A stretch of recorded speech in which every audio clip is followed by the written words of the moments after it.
Hola, ¿qué tal? Les saluda Lula Hernández. Bienvenidos a nuestro espacio Un Reencuentro con los Niños, creado para difundir conocimiento y entendimiento sobre la educación, el aprendizaje, el desarrollo físico, mental y emocional de niños, adolescentes y también de los adultos. Hoy estamos conversando con Ignacio Pantoja. Es la segunda vez que nos visita en el micrófono. Estoy feliz de tenerlo de nuevo. Él es neurobiólogo. Actualmente estudia farmacia en la Universidad Complutense de Madrid y él vive con el diagnóstico de autismo, lo cual lo ha llevado a convertirse en un activista por los derechos de las personas en el espectro del autismo. Y vamos a estar hablando sobre su vida, sobre él, sobre lo que Ignacio nos quiere compartir. Bienvenido, Ignacio.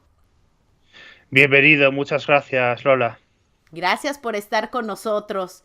Y Ignacio, antes de que entráramos al micrófono, me estabas comentando que acaban de celebrar la fiesta navideña o la celebración navideña en una organización. Cuéntanos un poquito de esa organización. Pues esta organización es la Fundación Ángel Rivier y se llama Ángel Rivier porque Ángel Rivier fue un eminente psicólogo que trajo el autismo a España. Porque anteriormente el autismo en España, en tiempos de Franco, se conocía como los niños que se les llamaba subnormales, así despectivamente, que estaban en centros de psiquiátricos y centros de muy mal vivir. Y este señor fue el que trajo el autismo moderno a España, que no solo son los niños los autistas profundos, sino que hay un espectro de autismo. Este hombre falleció y en honor a él pusimos a esta fundación el nombre Fundación Ángel Rivier. ¿Y qué hacen en esa fundación, Ignacio? Pues esta fundación surgió a partir de un grupo de padres de la Asociación Asperger Madrid que estaban preocupados porque se atendía demasiado a los niños pequeños, pero los adultos que necesitábamos una vida más allá del colegio, del instituto y más allá de esa atención primaria, necesitábamos una vida independiente y necesitábamos un un asistente personal. Entonces se creó esta fundación para cuando los padres tengan 80 o 90 años y no puedan ocuparse de sus hijos con autismo de alto funcionamiento o cuando los padres hayan fallecido, los hijos con autismo de alto funcionamiento como yo podamos tener una vida digna y podamos tener un asistente personal. Muy bien. Y en esa fundación, Ignacio, ayer ustedes tuvieron su celebración y tú me contabas que las personas que tienen el diagnóstico de autismo, de alto funcionamiento, expusieron sobre qué tema. Cuéntanos, por favor. Bueno, fuimos unos 6 o 7. Hubo varias exposiciones diversas. Hubo una chica que cantó, otra chica nos hizo una exposición de sus cuadros y nos explicó lo que son las plantas para ella, porque ella tiene mucho interés en la botánica. Otro chico nos habló de ordenadores, otro chico nos habló de videojuegos y yo expuse lo que es el activismo TEA o teactivismo, que es lo que yo soy un activista por los derechos humanos de las personas del trastorno del espectro autista, o mejor, como digo, de la condición del espectro autista, porque decir TEA incluye que estamos trastornados, y trastornados es una palabra peyorativa, es una palabra muy fea, y prefiero decir condiciones del espectro autista. Qué bueno que mencionas este tema, Ignacio. Yo también he escuchado, y ahorita está como muy sobre la mesa, llamar a las personas con cualquier tipo de diagnóstico como diversidad funcional. ¿Qué Es- piensas tú de esto, Ignacio? ¿Cómo te sientes con esto?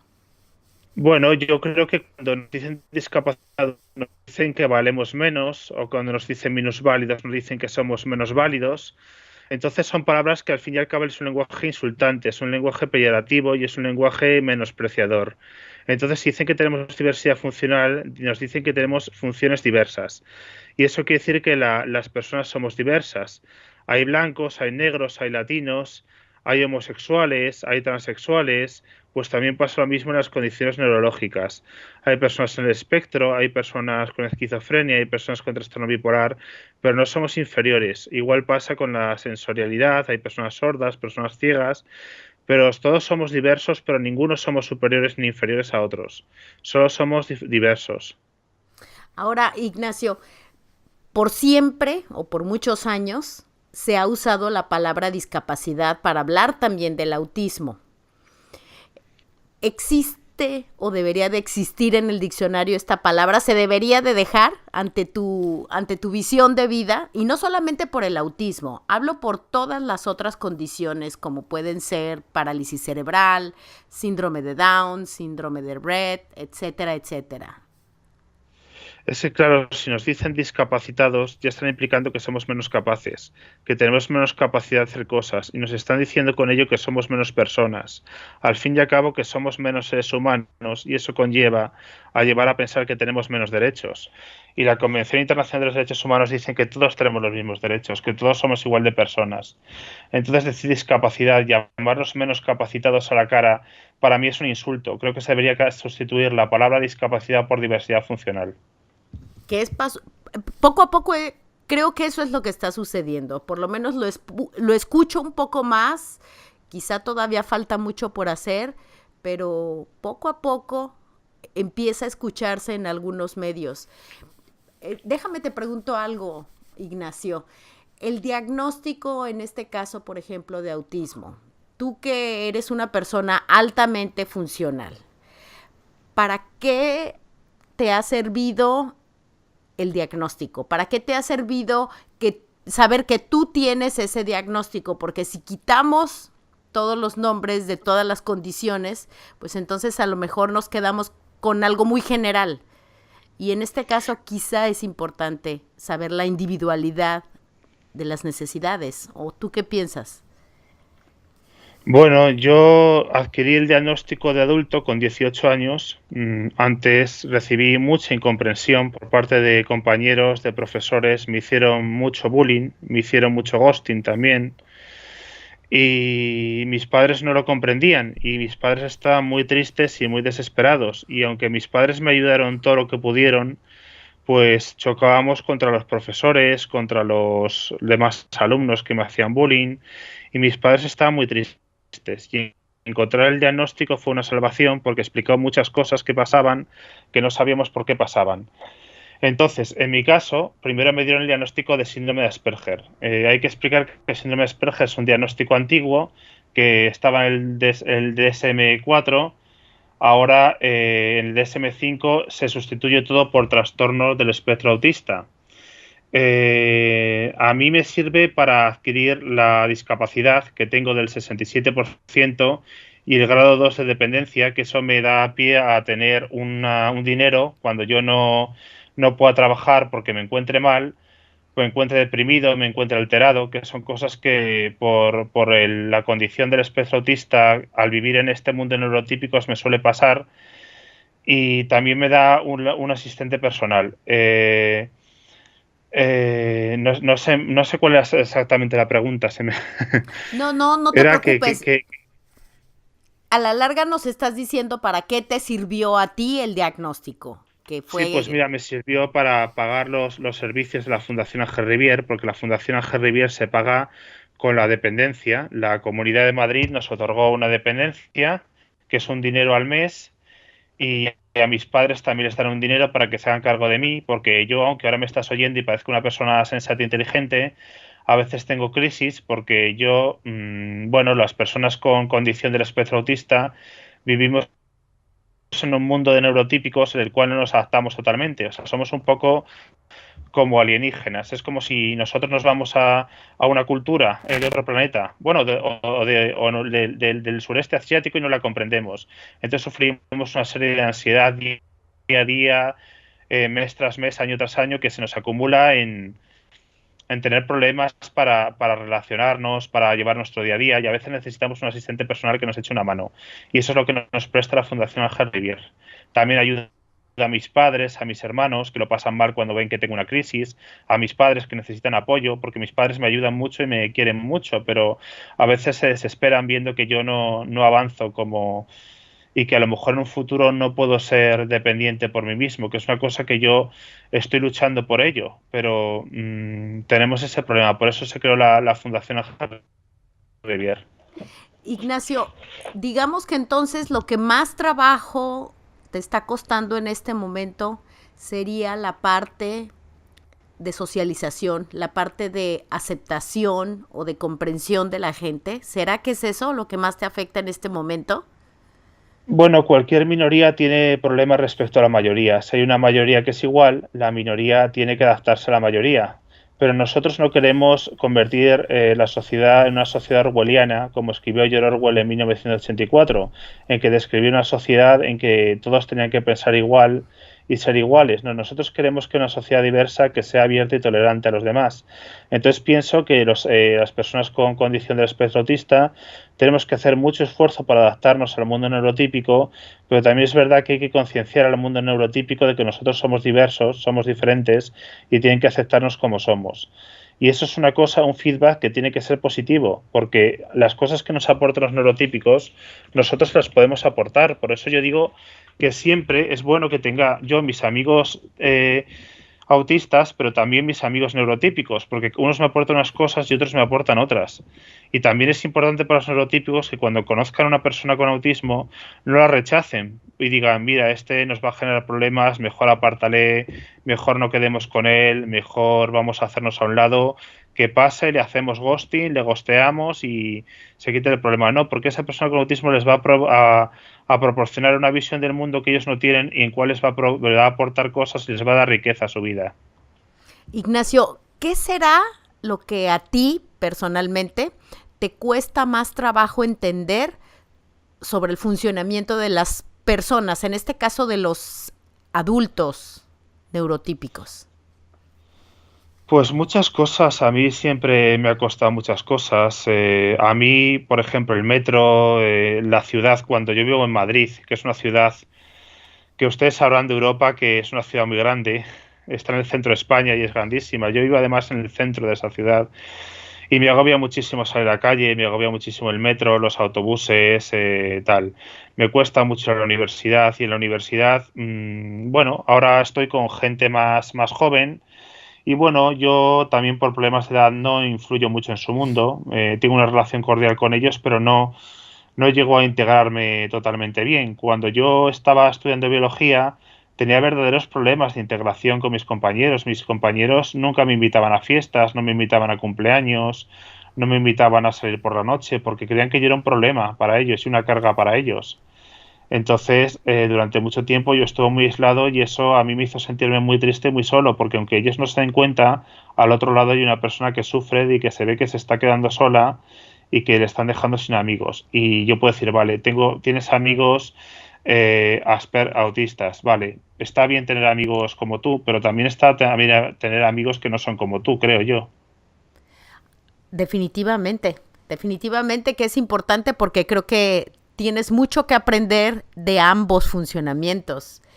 Ignacio, si tú tuvieras que escribir un manual para las personas neurotípicas, ¿cuáles serían algunos de manual de cómo relacionarse con una persona dentro del espectro del autismo o cómo mejor relacionarse? ¿Qué sería Pues, algunas de esas cosas que pondrías en ese manual?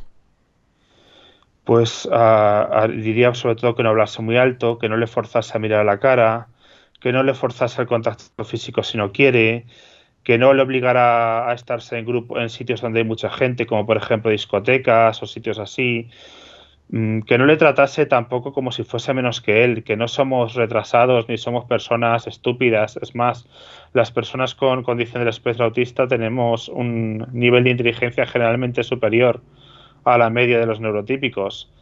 Fíjate yo que tengo 2 títulos universitarios y voy a por el tercero, pero eso te quiere decir que sepan cómo somos, que se informen un poco de los grandes escritores, de activistas que son Jim Sinclair, Temple Grandin, Avril Ozom o Aurora Jamigos Dramol, que es una madre de una niña con condición del espectro autista, o de Lorna Wing, de esta serie de personas que han escrito. O si no, como es más fácil, escribo en Autismo Diario. Cualquier persona que ponga en Google Ignacio Pantoja puede ver mis 25 artículos que están en Autismo Diario y que dentro de poco llegará un 26º que anuncio ya que va a ser la bomba. Va a ser muy diferente a los demás. Pues estaré esperando, Ignacio. Yo he leído varios de esos artículos y debajo de esta entrevista voy a colocar la liga de de un par de ellos para que las personas que nos están escuchando puedan leerlos. Ignacio, por ejemplo, Temple Grandin, que la acabas de mencionar, y tuve la oportunidad de ir a Sí. escuchar una de sus conferencias. ¿Cuál es la parte que crees que ella ha aprendido a manejar respecto al mundo de los neurotípicos, que ha llegado a pararse enfrente de los escenarios? Ahora permite que le tomen fotos, que la abracen, en fin, ¿qué es lo que ella ha hecho para llegar ahí? Nosotros nos vemos abocados desde que nacemos a un mundo que no es el nuestro. Nosotros es como si viniésemos de otro planeta y estamos forzados a asumir una serie de cosas y una serie de cultura y una serie de formas, de protocolos que no son los que nuestros rigen nuestra naturaleza, sino que tenemos que aprenderlos inducidos por la sociedad. Y yo supongo, no la conozco a esta mujer, me gustaría conocerla, pero que habrá tenido que sufrir muchísimo para adaptarse, yo creo, ¿no? A que le hagan fotos, tal, siendo una persona que era muy poco verbal, ¿no? Muy visual, pensaba mucho en imágenes, pensaba mucho como los animales. Ella ha hecho grandes avances en la ganadería de Estados Unidos y, bueno, yo creo que ya ha debido de hacer bueno, ella es mayor, tiene 80 años, yo creo que además el diagnóstico a ella le llegaría muy tarde porque, bueno, es una persona de hace mucho tiempo. Y creo que ella ha tenido que hacer un trabajo y un esfuerzo dentro de su vida mayor que el de muchas personas que venimos después y que trabajamos sobre lo que ellos ya han escrito y han luchado. Sí, ella tiene una historia fascinante de vida, fascinante. Y cuando a la vez desenvolverse en el escenario, firmar libros, tomarse fotografías, conversar con la gente, te das cuenta de todo el trabajo que ha habido detrás en ella y bueno, quizá de todo un equipo que la ha estado apoyando. Ignacio, tú nos dijiste que a ti te diagnosticaron ya como adolescente, ¿correcto? Sí, como adulto, con 18 años ya Con casi con 18. Con 18, muy bien. ¿Qué era lo que sucedía antes de ese diagnóstico? ¿Qué pasaba con Ignacio que no era como los demás, que no entendían tus padres? ¿Qué era lo que pasaba diferente? Pues la vida de mis padres y la mía era una pesadilla porque yo no conseguía hacer amigos, los niños eran muy crueles, los adolescentes también. Hasta los 20 años fui objeto de bullying, de ghosting, me pegaban, me humillaban. Mis padres hacían todo lo posible, hablaban con los profesores también me echaban una mano, pero siempre, por mucho que los padres hagan y que los profesores hagan, los niños son muy crueles y hay huecos y hay espacios y hay ángulos que los profesores no ven. Y siempre aprovechan alguna persona que sea muy mala persona para hacer daño físico y psicológico a las personas con discapacidad. Y ese tipo de gente es la que realmente está mal de la cabeza y la que realmente hay que tener apartada en la sociedad, porque ese tipo de personas son las que no merecen la pena, son las que no nos pueden aportar nada. Entonces, yo no conseguí un diagnóstico. Muchas personas me decían que yo no tenía amigos porque yo era mala persona. Y entonces yo me iba creando un sentimiento de odio contra mí mismo, de malestar conmigo mismo y de pensar que yo era mala persona efectivamente y que yo estaba haciendo cosas malas. Mis padres veían que yo me ponía nervioso, que me ponía excitado en casa, que no me sabía controlar y mis padres lo pasaban muy mal porque no sabían absolutamente lo que estaba pasando. Mis hermanos también sufrían mucho porque me venían ponerme muy nervioso, sacarme de quicio cosas que ellos no entendían y lo pasaba muy mal, sobre todo mi hermano Javier, que tiene 5 años menos que yo y que ha sufrido mucho con todo esto, que desde aquí le mando un saludo y que bueno, ahora ya es mayor, tiene 28 años, pero nunca entendieron bien mis hermanos lo que yo estaba pasando y la interpretación que yo hacía de las cosas que no era igual que la interpretación que hacían mis padres o que hacían otros neurotípicos. Eso se generaba en una mala visión y una escasa, ¿cómo se dice? No de quererme a mí mismo, sino confianza en mí mismo, o sea, tener una imagen de mí mismo muy mala, porque no sabía qué pasaba. Yo pasé el colegio hasta los 13 años que salí, luego fue a un colegio concertado, que aquí también se llama instituto, hasta los 19, y porque yo repetí algunas veces, Y claro, pensaba yo que era muy mala persona y que hacía cosas muy mal y además me las merecía. Y luego cuando recibí el diagnóstico me di cuenta que no, que es que realmente los equivocados son los demás que no aceptaban como era yo. Y por eso yo ahora lucho para que eso a los niños no los pase, para que se sepa aceptar a los niños que vayan a los colegios ahora, a la primaria, a la secundaria o a la universidad, para que ellos, a esos seres humanos no les pase lo mismo que a mí y vivan en un mundo mejor y en una sociedad más evolucionada, más abierta, más tolerante y más libre. Ignacio, en las escuelas, yo fui maestra por 15 años y en las escuelas hay acoso escolar, por supuesto, hay bullying, sobre todo en la época de la preadolescencia, por ahí entre los 11 y los 16 años, preadolescencia, adolescencia, es cuando Sí, es más fuerte, es cuando es más correcto, fuerte, sí, es cuando el cerebro está transformándose, se está terminando de formar y hay un tratar de buscar tu propia identidad. Y correcto, sí. muchos estudiantes son sujetos de acoso escolar, no solamente los que tienen diagnóstico, pero también los que no tienen diagnóstico, porque Cierto, muchas sí, veces sí. Puede es ser, correcto. el bullying puede ir a muchas personas, puede ir a personas con discapacidad, puede ir al que sea el más gordito, al que tenga gafas, a si hay un negro en la clase puede haber racismo, si hay un chico que a lo mejor se dan cuenta que es homosexual pueden ir a por él. El bullying siempre va por la persona más débil, a por la que es diferente. ¿Sabes? El concepto de la cobardía, de estar en un grupo y seguir al más fuerte de la clase y discriminar al más débil para sentirse incluido en un grupo. Eso es lo que hacen los adolescentes. Exactamente, eso es lo que hacen. Entonces, ahora lo que yo te iba a preguntar, como para pensar, ¿en dónde crees que se origina este comportamiento del humano de acosar, de señalar lo diferente cuando sabemos que todos somos diferentes? ¿En dónde crees que se origina esto, Ignacio? Yo creo Para que los niños de base cuando nacen no tienen un odio al diferente. Yo creo que se lo inculcamos los adultos y a lo mejor se lo inculcamos en cosas sutiles que no nos damos cuenta.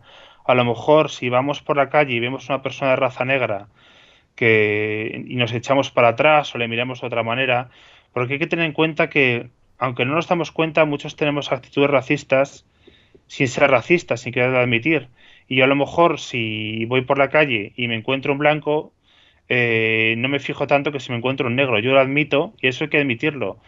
No somos iguales, no, o sea, no nos damos cuenta de que tenemos actitudes racistas o actitudes de discriminación nosotros mismos porque nos ha influido, es decir, que a lo mejor que los negros, que los gitanos nos roban, no sé qué, y ese tipo de cosas al final hace que cuando yo veo a una persona que a lo mejor es más oscura de piel esté más alerta, y es una cosa que a lo mejor yo no debería estar más alerta, pero de tanto bombardeo como hay ahora por la tele y por todo, acabamos teniendo actitudes racistas o actitudes homófobas. Y lo mismo pasa con las personas con trastorno del espectro autista, que dicen que somos agresivos, que somos peligrosos, y lo mismo nos pasa a nosotros, que creemos que creen que somos peligrosos, que somos agresivos y la gente se aleja de nosotros por el mismo motivo. Y lo que hay que hacer es olvidarse de esos prejuicios. Yo mismo también a veces tengo prejuicios, porque si voy por la calle a oscuras y si me acerca a lo mejor un pobre o una persona negra que es un vagabundo, a lo mejor yo me siento más inquieto que si ve una persona blanca que está trajeada y a lo mejor es más cabrón y más malo el que es blanco que está trajeado que el negro. Entonces yo creo que todo ese bombardeo de racismo, de homofobia que continuamente está en la sociedad, aunque sea de manera sutil, nos hace discriminar a las personas que son diferentes. Por eso contra eso hay que hacer activismo y hay que concienciar. Así que cuéntanos sobre tu activismo. Ya nos estás diciendo lo que has hecho. ¿Qué te gustaría en el futuro? En este tema del activismo, ¿qué te gustaría lograr? ¿Hasta dónde quieres llegar? Pues a mí me gustaría concienciar, para empezar, a la Comunidad de Madrid, haciendo charlas en juntas de distrito, en ayuntamientos, en colegios, en centros culturales, en universidades, en centros públicos. Nos han llamado incluso para que vayamos al Senado a hablar. Un agente de un partido político de España que es muy conocido, que acaba de aparecer hace poco tiempo, incluso nos quieren llevar al Senado. El Senado es un sitio muy importante aquí en la legislación española, en las instituciones españolas, y bueno, nos gustaría mucho ir. y también hacer muchos vídeos, mucho escribir, me gusta escribir libros y ya si pudiera ir por el resto de España y por el resto del mundo ya para mí sería una cosa apasionante que se me saldría el corazón Bueno, y de poder seguramente que hacer, sí lo vas de a ayudar a lograr. la gente. Creo que vas por el camino correcto, Ignacio. Y lo que se tiene que superar en este momento es ese grado de ansiedad quizá al que te enfrentas socialmente, porque ciertamente la sociedad no estamos construidas, más bien los seres humanos no estamos construidos todavía para aceptar las No, no diferencias. estamos, no estamos hechos para ayudar a los diferentes, y menos el autismo, que es una cosa que empieza a entrar a los años 80, el síndrome de Asperger empieza a entrar en España a mediados de los 90, a mí me diagnosticaron en 2002, o sea, vamos con un retraso que brutal en el autismo. No hay datos de autismo moderno desde que Kanner y Asperger empezaron a mediados del siglo pasado. A principios de este no tenemos casi nada. Entonces, la gente que tenemos conciencia, la mayoría de la gente no lo entiende. A mí me preguntan que si tengo síndrome de Down, me preguntan que si eso se contagia. O sea, hay verdadera sí, una ignorancia total. Ya te dije que cuando estuve en el máster que era en neurociencias, un profesor me citó en su despacho y me preguntó si yo tenía sentimientos. Y a mí es que se me caería la cara de vergüenza si fuese ese hombre de preguntar ese tipo de cosas, porque es que es lamentable que la gente teniendo una formación en neurociencias o en biología te diga ese tipo de cosas. O sea, hay muy poco conocimiento, muchísima ignorancia. Y lo malo es que hay partidos políticos que están dándose cuenta de que hay una diversidad sexual y de género, pero no se dan cuenta que hay una diversidad neurológica también. Y por eso vamos 2 o 3 pasos atrás del colectivo LGTBI y vamos muy, muy lejos de lo que podríamos hacer. Aquí en España, el Día del Orgullo LGTBI se llena de gente, pero el 2 de abril no sale absolutamente nadie. Entonces es una pena que nosotros, teniendo los mismos derechos y siendo igual de personas, no nos den los mismos ayudas, o sea, la misma capacidad de poder expresarnos que el colectivo LGTBI, no nos den la misma concienciación, no es la misma concienciación. Quizá porque lo otro de más marketing, de más dinero, y lo nuestro no da marketing, no da dinero. Y por eso hay algunos partidos que apuestan por el colectivo LGTBI y el nuestro no quieren hacernos caso, no quieren Bueno, ayudarnos. A mí se me ha llegado a decir a la cara y eso a mí me ha hecho mucho daño. y probablemente es cuestión de tiempo, Ignacio. Este es un diagnóstico bastante nuevo en relación a otro tipo de situaciones sociales, por ejemplo, lo que hablas del GTBI, ciertamente es un grupo ya bastante grande que viene peleando también por sus derechos por muchos, muchos, muchos Claro, años, probablemente más que el autismo. Y ahora lo que claro, ocurre es que también dentro del espectro hay personas con preferencia sexual, homosexuales, gays, totalmente. lesbianas. Tengo amigos que están en el espectro que son homosexuales y no tiene que ver una cosa con la otra. Lo que pasa es que no me gusta que me digan a la cara de un cierto partido en el que yo militaba que las personas LGTBI tienen más discriminación que nosotros porque no es verdad. Podría citar muchos ejemplos de cosas de por qué no es verdad, pero que me lo digan a la cara a mí me hizo salirme del partido en el que estaba colaborando, porque eso a mí, ese punto me enseña, mira, por aquí no sigas porque la gente no te va a respetar y no te va a entender. Y al final no entenderme es no respetarme. Y no entenderme a mí en lo que yo quiero avanzar en nuestros derechos es no entender a un colectivo entero, que también vota, por cierto. Por cierto, exactamente. Y es Sí. cuestión de tiempo y de educación, Ignacio. Por eso la actividad que tú estás realizando y que muchos de nosotros realizamos es muy importante. Y a todo esto yo te quiero preguntar, Ignacio, vamos un poquito a tu tema de familia. ¿Cómo es tu relación con tus hermanos? ¿Cómo ha sido ese desarrollo de relación entre hermanos? Bueno, es una pregunta difícil ya que la relación entre mis hermanos ha sido muy dura y muy dura para ellos también. Ellos han nacido después que yo. Yo tengo 33, mi hermano tiene 28 y mi hermana tiene 23, va a hacer 24. Entiendes que yo soy mucho mayor que ellos. Entiendes que cuando yo tenía situaciones de crisis en casa o me enfadaba con mis padres o peleaba con mis padres o yo gritaba o me ponía nervioso, sobre todo en esa parte de la adolescencia donde te estás formando desde los 13 hasta los 20 años, ellos sufrirán muchísimo. Y eso es una cosa que, bueno, me gustaría solucionar con ellos y creo que mediante el cariño se puede solucionar, pero creo que de momento no lo hemos conseguido porque, bueno, mi hermano es muy diferente a mí. Mi hermano es neurotípico, pero tiene otra forma de ver la vida completamente distinta a mí. Nos parecemos en lo físico. Bueno, yo tengo unos kilos más que él, pero bueno, nos parecemos bastante en lo físico, pero en lo psicológico no nos parecemos en la forma de ser. Pero a mí sí me gustaría a arreglar las cosas con él, porque yo le tengo mucho cariño y me gustaría.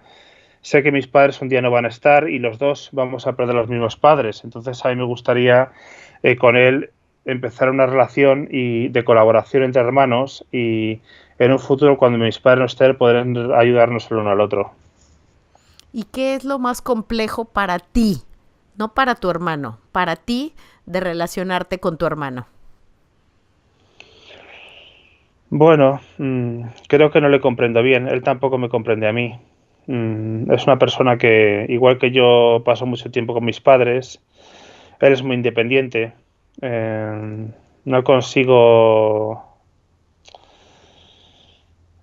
no consigo empatizar con él. Es un problema al final de que yo hablo en un idioma y él habla en otro y no conseguimos empatizar.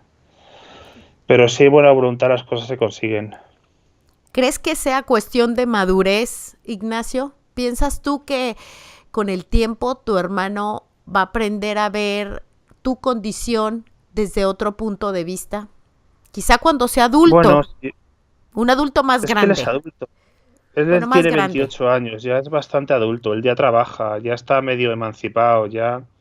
Claro, pero es difícil, ¿no? Hace falta explicar muchas cosas que a lo mejor él no ha entendido bien en estos años. Y hace falta explicárselas, pero es cuestión de empatía. Igual que yo puedo ponerme en su lugar, le puedo ponerse en el mío.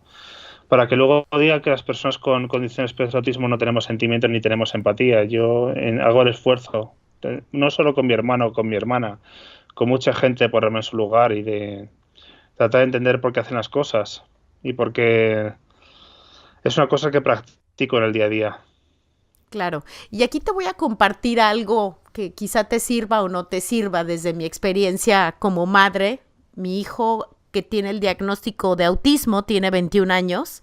Él no es de alto funcionamiento, al contrario, es medio, diría yo. Y tengo otro hijo de 18 años que es neurotípico, bastante neurotípico.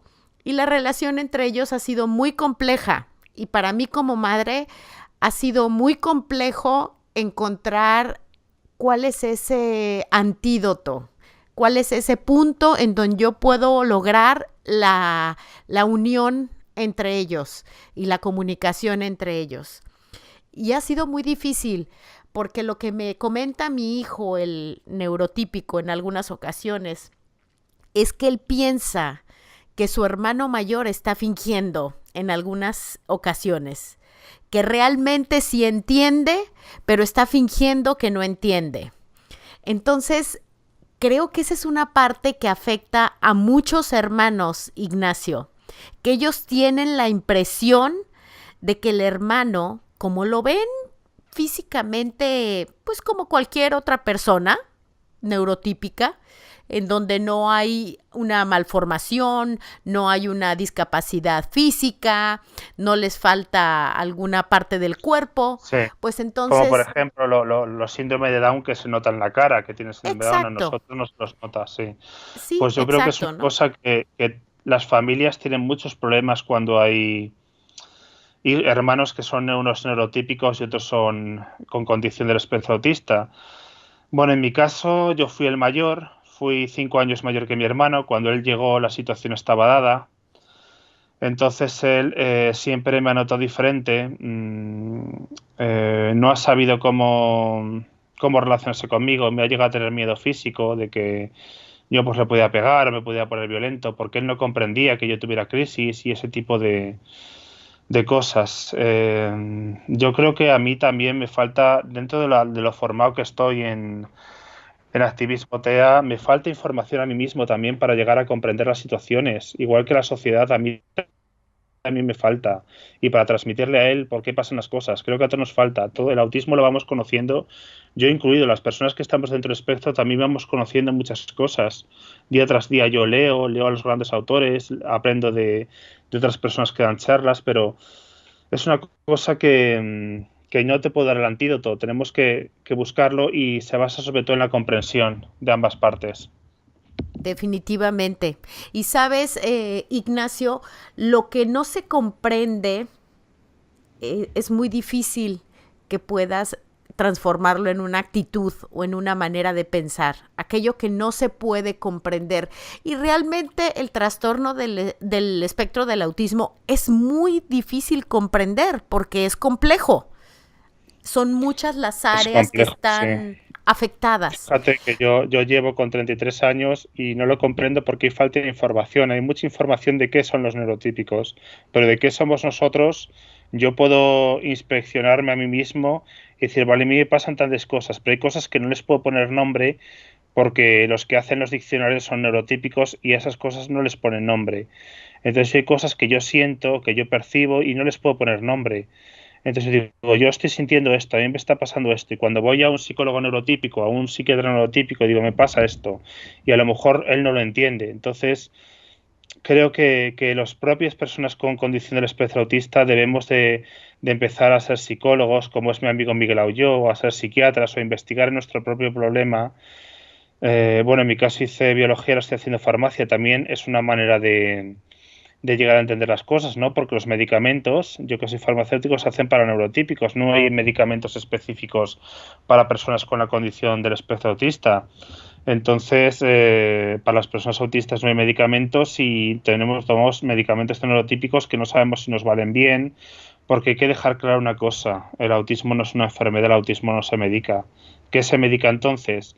Se medica el trastorno obsesivo compulsivo, se medica la ansiedad, la depresión, el estrés, eso que nos produce estar en un mundo que no es el mundo como nosotros nos gustaría y sobre todo pues la situación de angustia que nos han producido durante el bullying, el ghosting y el vivir día a día, hora tras hora, minuto tras minuto, segundo tras segundo en un mundo de neurotípicos.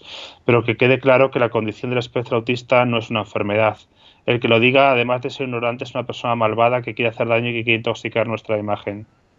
Bueno, exactamente. Y ahorita mencionaste algo muy importante sobre amigos tuyos que se han dedicado a la psiquiatría o a la psicología. Y fíjate que es interesante, pero yo creo que los mejores investigadores del autismo van a ser las mismas personas con el diagnóstico, porque son los únicos que desde la experiencia propia son capaces de investigar aquello que ustedes mismos experimentan. Mientras que si somos los neurotípicos los que experimentamos, pues tenemos que experimentar bajo suposiciones, bajo encuestas, Claro, bajo estadísticas, pero a la claro. larga no lo vivimos.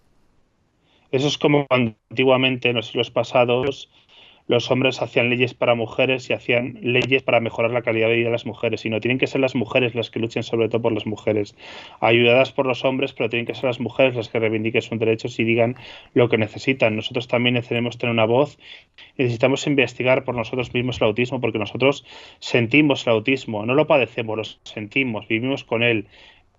Bueno, somos autistas, somos personas autistas, no somos personas con autismo como si fuese un cáncer, somos personas autistas. Entonces, nosotros podemos saber cosas y ponerle nombre a cosas, investigar cosas que los demás no pueden ver. Ellos pueden legislar por nosotros, pueden ponernos medicación, pero nunca van a ser tan precisos y tan exactos como una persona que realmente sabe. Yo he vivido en esta experiencia, sé lo que necesito, sé lo que siento y sé cómo puedo ayudarme. Eso, cuando una persona autista tiene conocimientos de farmacia, de biología, de neurociencias, de psicología, de medicina, es la que más se puede ayudar porque realmente ella tiene la experiencia de lo que ha vivido, no lo ve desde fuera, no lo examina, sino que lo conoce desde sí misma. Eso, exactamente. Y acabas de decir algo que me llamó la atención. Tú dijiste, somos personas autistas y no personas con autismo. Y me llama la atención porque hay mucha gente que considera ofensivo que le digan que es autista. Por ejemplo, Ya, padres de ya, familia que se ofenden que Ya. sus hijos les llamen autistas en lugar Pero, de pero, tener sí. autismo. Cuéntanos de eso. Pero ¿sabes por qué? Porque la palabra la han machacado tanto que le han hecho una palabra ofensiva. Y una persona homosexual no dice, es que tengo homosexualidad. No, no dice que tiene homosexualidad porque no es una enfermedad. La homosexualidad no es una enfermedad porque no es como decir tengo cáncer. El cáncer es algo que te pueden extirpar y quitarte. Una persona homosexual es homosexual y esta no es nuestra naturaleza. Nosotros somos autistas y esta es nuestra naturaleza. No es como un cáncer que nos pueden extirpar. Lo que pasa es que se ha machacado tanto la palabra que a mí me han llegado a decir que no la diga, que no se diga que soy autista porque es peyorativa. Pero es que para mí no es peyorativa. Yo reivindico esa palabra. Yo reivindico decir soy autista porque es una condición mía, es una naturalidad, es una cosa natural. No puedo evitar decir lo que no soy. Como decía el enano de Juego de Tronos, que le hizo una escena a Jon Nieve, que le dice, mira, no olvides lo que eres porque tú eres bastardo, yo soy enano y no podemos olvidar lo que somos, tenemos que admitirlo. Entonces decir tiene autismo es como separar la persona del otro y en el fondo lo que estás diciendo es que quieren que le curen ese autismo. Y yo creo que no, decir que eres autista no tienes que curarme, no tienes que quitarme, no tengo que ir separado a ese autismo cuando soy autista, no soy yo y un autismo encima. No, yo soy autista, tengo más cosas aparte del autismo, pero soy autista. ¿Y por qué tengo que hacer peyorativa una palabra que han hecho otros peyorativa? Hay que concienciar para cambiar el significado de las palabras. Y en este tema, Ignacio, ¿lo has conversado con otras personas en el espectro? ¿Están todos de acuerdo con esto que tú me estás diciendo, que llamar Bueno, no, mira, personas autistas está bien? Mi amigo Mila Ullo no quiere decir que es una persona autista porque le parece peyorativa la palabra, pero al final te digo, es una palabra peyorativa porque se le han dado neurotípicos, han insultado con eso, o porque realmente es algo malo tenerlo. Yo creo que no es algo malo, simplemente es una condición neurológica diferente, igual que hay diferente identidad de género y transexuales, hay homosexuales, pues es una condición diferente. No tenemos por qué hacerla peyorativa, ni tenemos por qué machacar esa palabra, ni buscar eufemismos. Somos lo que somos. Como dirían los cristianos, yo es que no lo soy, digo, como Dios nos ha creado. Claro, definitivamente. Es una palabra que crea mucha polémica, Sí, tienes mucha razón. polémica. Y por último, Ignacio, ya para ir cerrando esta entrevista, cuando tú te presentas con un grupo nuevo de personas, tú les dices sobre tu diagnóstico, sobre tu condición, o les hablas más bien sobre tus retos.